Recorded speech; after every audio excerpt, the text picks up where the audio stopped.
Bonjour à tous, on se retrouve aujourd'hui pour la vidéo du Conseil de l'Humanité de Nier Automata à la Halosi. Le Conseil de l'Humanité, parfois appelé la Lune, est une grande organisation qui commande 3 organisations et une région. Il est interdit aux soldats de Yora d'entrer en contact individuel avec le Conseil de l'Humanité et le commandant blanc, où le commandant blanc doit approuver toute communication. Un opérateur de la 13e station orbitale Bunker fournit des mises à jour d'informations au Conseil de l'Humanité.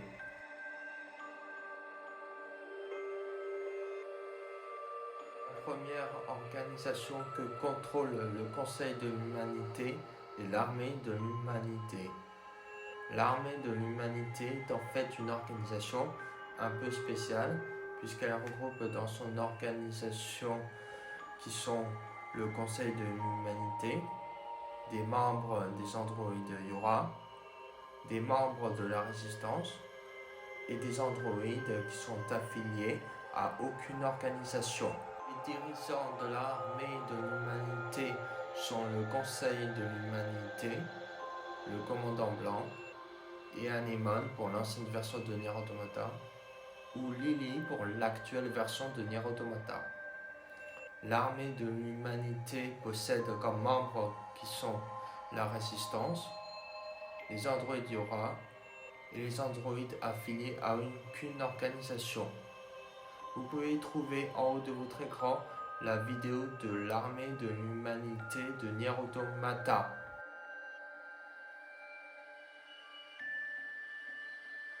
La deuxième organisation que contrôle le Conseil de l'Humanité est la Résistance. La Résistance est une force militaire de Nier Automata, composée de nombreux androïdes qui luttent contre les formes de vie des machines envahissantes. Les dirigeants de la Résistance sont Rose, où elle était la première dirigeante de la Résistance, et la dirigeante de l'ancienne version est Anemone, et pour l'actuelle version est Lily.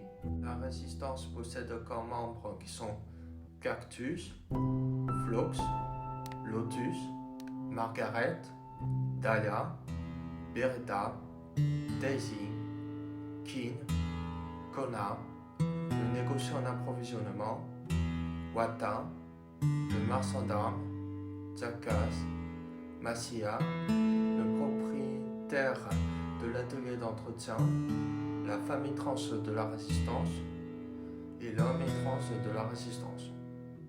Vous pouvez trouver en haut de votre écran la vidéo de la Résistance de Nier Automata.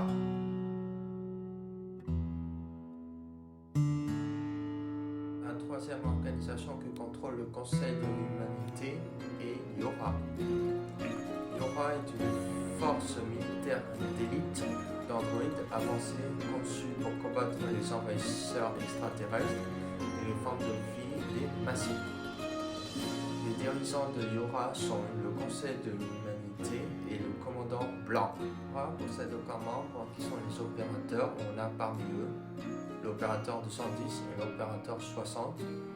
Puis les autres membres sont 2P, 2B, Nanes, l'ancienne membre Etu, Futaba, Yotsuba, numéro 21 de type S féminin, numéro 16, numéro 4 de type A, numéro 2 de type D, numéro 9 de type As, numéro 3, numéro 4 de type C, numéro 6, numéro 21 de type S masculin, numéro 22, l'instructeur noir, numéro 1, numéro 64, numéro 8, numéro 4 de type B, numéro 7, numéro 11, numéro 12, numéro 10, numéro 4 de type S, numéro 32, numéro 42, numéro 801 et numéro 24.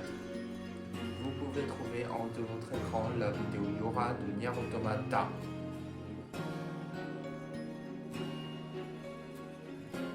La quatrième organisation qui contrôle le Conseil de l'Humanité est le Royaume de la Nuit. Le royaume de la nuit, également connu sous le nom de terre nocturne, est une région englobant le continent nord-américain et sud-américain. Il est connu pour être dans un état constant de nuit. On ne connaît pas encore les noms des dirigeants et des personnes présentes dans le royaume de la nuit. Vous pouvez trouver en haut de votre écran la vidéo du royaume de la nuit de Nier Automata.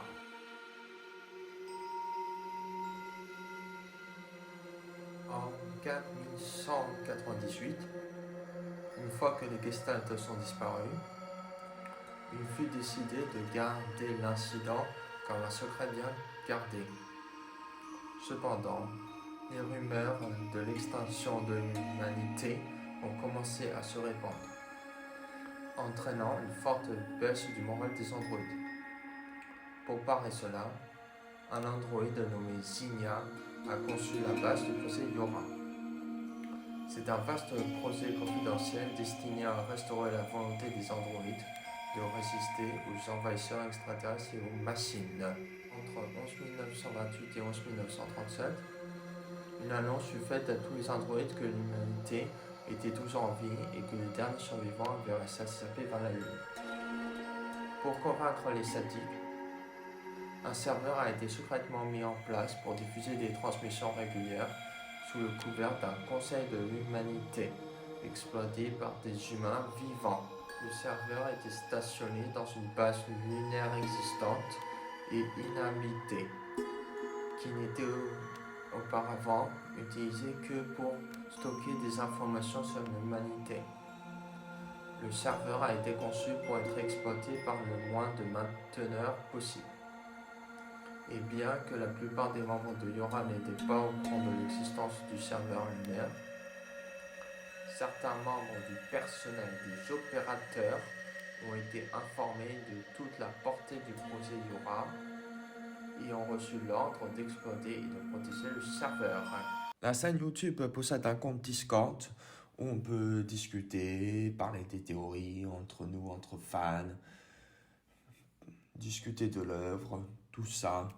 Le lien d'invitation du serveur Discord se trouve en description de la vidéo. Merci à tous d'avoir regardé cette vidéo. N'oubliez pas de mettre un pouce bleu, de vous abonner si ce n'est pas déjà fait, d'activer la petite cloche et au revoir.